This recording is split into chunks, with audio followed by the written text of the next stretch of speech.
Let me get started on my. So, quick way on your notes so that you can listen to put your phone away.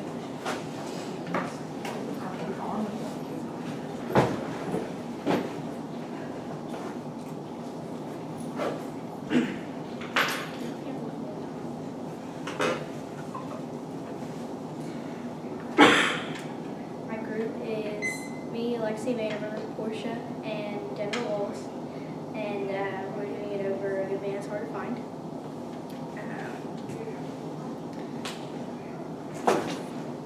Flannery O'Connor is our author, and she was born in Savannah, Georgia on March 25th in 1925.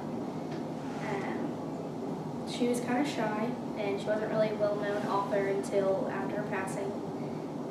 At the age of 13, she moved back to Milledgeville, Georgia, and there she proceeded to get her bachelor's degree of arts at Women's College in Georgia. She also got a master's degree in fine arts at the State University of Iowa in 1947, and proceeded to move there for 3 years, which is where she started her first story, The Geranium, and she was thus offered extensive awards, such as Kenyon Fellowships and multiple grants and whatnot. So she was a very talented writer. Eventually, in the midst of her progressive writing career, she got sick with lupus, which also killed her father. And it's just it's a sickness that's uncurable that attacked her immune system. So because of that, she had to return to Milledgeville, and eventually ended up passing there, but still wrote many literatures and visited colleges and lectured for colleges and whatnot, and continued her career as long as she could until she finally passed away on August 3rd, 1963.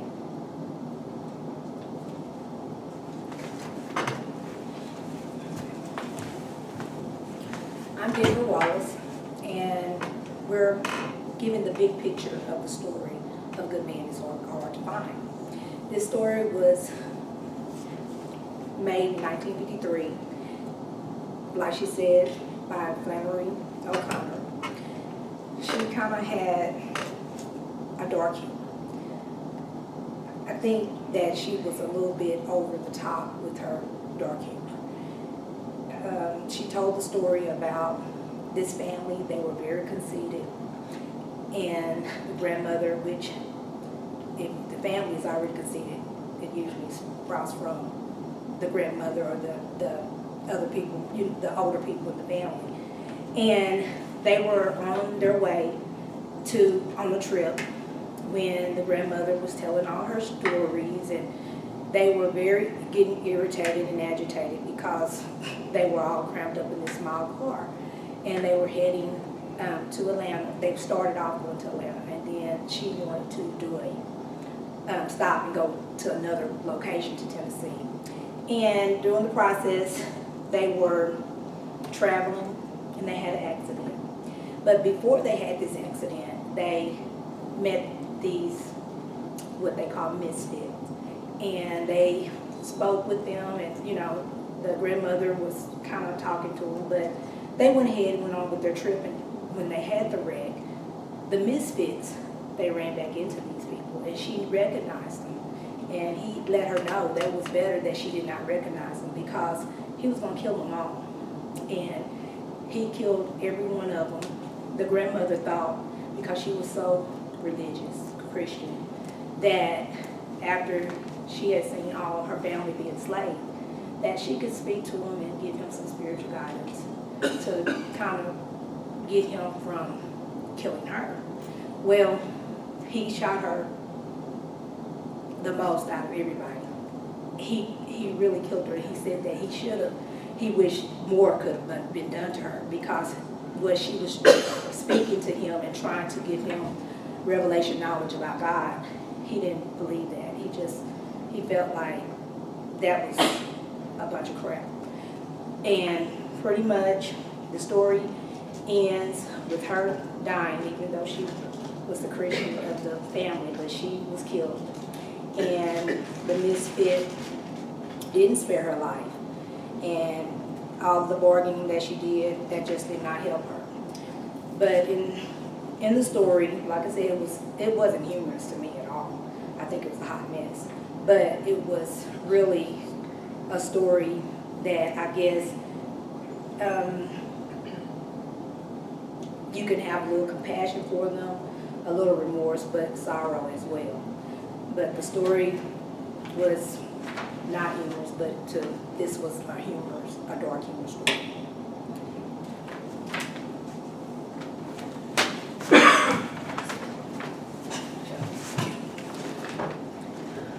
My name is Portia Reese, and in the end of the story, like Deborah previously just told y'all, the whole family is slaughtered. However, the grandmother does take the opportunity to, in a sense, try to gain compassion and remorse from the misfit.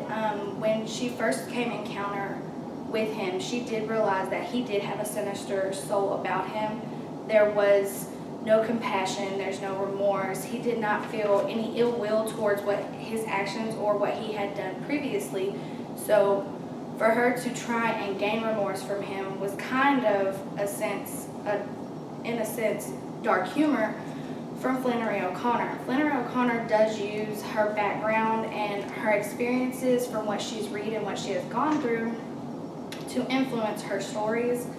Her audience that she mainly try to trigger does bounce off of a religious background. She tries to gain their aspect and make people outside of the religious congregation understand that the harsh realities of life, even though the likeliness of what we think is very rare, can still happen. So in the moment of them running into the misfit and him slaughtering the family, the grandmother does have a moment where she tries to plead with him and explain to him that we are all children of God, and that if he comes to terms and tries to repent for his sins and ask for forgiveness, that the Lord will replenish his soul. And he is not trying to hear it. He tells her he's fine, he's doing all right on his own.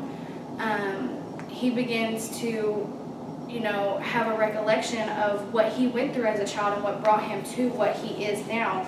As a young child, his father would punish him for harsh, not so right decisions that he had not yet made, which is pretty much a sense of ironic,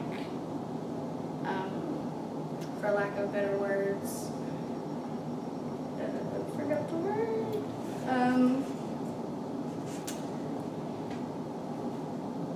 Idiocy, I guess you could say. In other words, how can you punish somebody for something they haven't already done? So it made it to where when the misfit got older, he pretty much took his backlash from his father out on the world. So in return, as the grandmother is pleading her case and fixing to take her last dying breath, she does get her epiphany that she is a child of God, that dying is actually the ultimate blessing. So even if she was to die, she knows that she's repented her soul, and she is a child of God, so she will go to heaven. And ultimately, the misfit shoots her 3 times, and she sits there and lies in a puddle of blood as the misfit comes to reality and accepts the fact that he has a sinister soul and he is damned. So in the end, Flannery O'Connor does reach out to the congregation of religious reality, as well as people who aren't so religious. And it is a dark and sinister humor about the whole paper, but most of her stories have that. So even after she did pass away, her publications were still issued, they were still read, and they're still being, in a sense,